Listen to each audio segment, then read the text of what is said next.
l'équipe, c'est Alex City, j'espère que vous allez bien, moi ça va tranquille puisqu'aujourd'hui j'ai plaisir une nouvelle fois à vous retrouver pour une nouvelle vidéo de transfert. Voilà, c'est une série qui fait grave pour preuve. Le dernier épisode, plus de 100 000 vues en moins de 24 heures, c'est juste exceptionnel. Donc encore une fois les potes, merci à vous tout simplement aujourd'hui.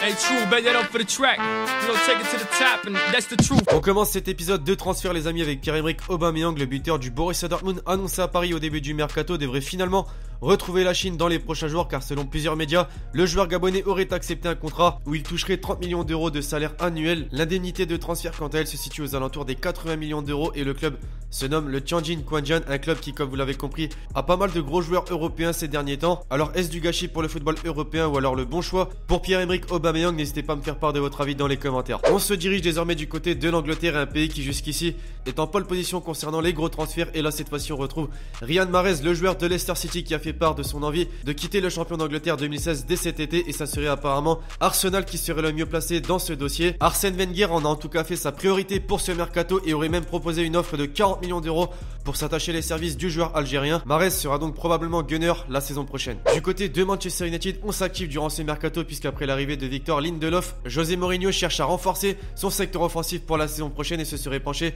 sur un certain Alvaro Morata, le buteur espagnol du Real qui a été barré par Karim Benzema cette saison. Il est donc, on l'a compris, à la recherche de temps de jeu et veut jouer un rôle de titulaire dans un grand club, et il a fait savoir aux dirigeants madrilènes qu'il voulait quitter la Maison Blanche dès cet été. Une offre de 74 millions d'euros a déjà été formulée par les Mancuniens qui a malheureusement été refusée par les dirigeants madrilènes, et Florentino Pérez n'attend pas moins de 85 à 90 millions d'euros pour accepter de se séparer de son joueur. On est donc plus très loin d'arriver à un accord entre les deux clubs puisqu'il est question d'argent, et Morata pourrait arriver plus rapidement que prévu à Old Trafford dans les prochains jours et semaines à venir. Je profite de ce milieu de vidéo l'équipe pour vous demander le petit like sur la vidéo, ça prend 2 secondes et vous l'avez compris, ça m'aide énormément à faire avancer la chaîne YouTube, donc merci à ceux qui y pensent. Une autre piste semble être tout proche de se réaliser du côté de Manchester United. Il s'agit cette fois-ci de Nemanja Matic, le milieu de terrain serbe de Chelsea qui, comme on le sait tous, la saison prochaine risque fortement de se retrouver sur le banc après l'annonce d'un certain Bakayoko du côté de Stamford Bridge la saison prochaine. Il a donc décidé de se trouver un nouveau point de chute pour la saison prochaine et il s'agit donc bel et bien des Red Devils. Il aurait donc apparemment trouvé un accord avec les dirigeants des deux clubs et l'indemnité de transfert se situe aux alentours des 45 millions d'euros. José Mourinho va donc très certainement retrouver ce joueur qu'il avait pu entraîner à Chelsea et qu'il avait ramené d'ailleurs en provenance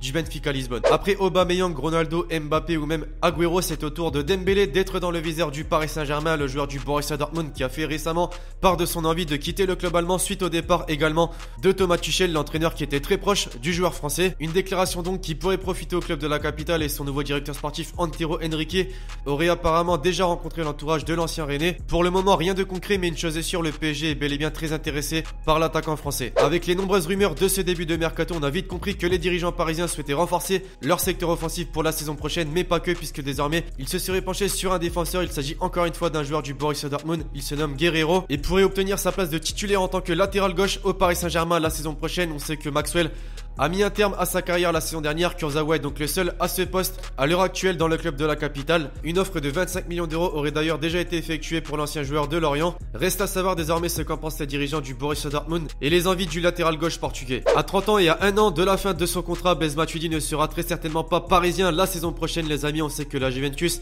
a longtemps porté un intérêt pour le milieu de terrain français et ça serait une nouvelle fois le cas dans ce mercato puisqu'il serait prêt à débourser entre 15 et 20 millions d'euros pour s'attacher les services de Blaise Matuidi, un club qui a de quoi intéresser l'international français. Maintenant reste à savoir ce qu'en pensent les dirigeants parisiens, c'est-à-dire le prolonger ou le laisser filer. On passe maintenant au transfert officiel de ces derniers jours et on commence directement avec l'Amiens SC, le premier qui a annoncé la signature d'un certain Mathieu Bonnemer en provenance de l'En Avant Guingamp et évoluera donc sous les couleurs de l'Amiens SC pour les 3 prochaines saisons. À Lyon, c'est enfin officiel, Bertrand Traoré évoluera sous les couleurs lyonnaises la saison prochaine. L'attaquant burkinabé de Chelsea a été acheté pour 10 millions d'euros et le joueur de 21 ans a signé un bail de 5 saisons. Du côté de Nantes, Ranieri nous a encore montré qu'il voulait bien faire dans ce mercato puisque les Canaries viennent d'annoncer le recrutement de Joris Kayembe, le jeune milieu offensif belge de 22 ans arrivé en provenance de Porto. À l'Olympique de Marseille, un nouveau projet s'est mis en place mais certains joueurs ne souhaitent pas en faire partie, c'est le cas de Bafétimbi Gomis. Le buteur français a fait savoir qu'il allait quitter le club olympien dès cet été. Ça serait apparemment le Galatasaray qui se serait penché sur ce dossier et l'officialisation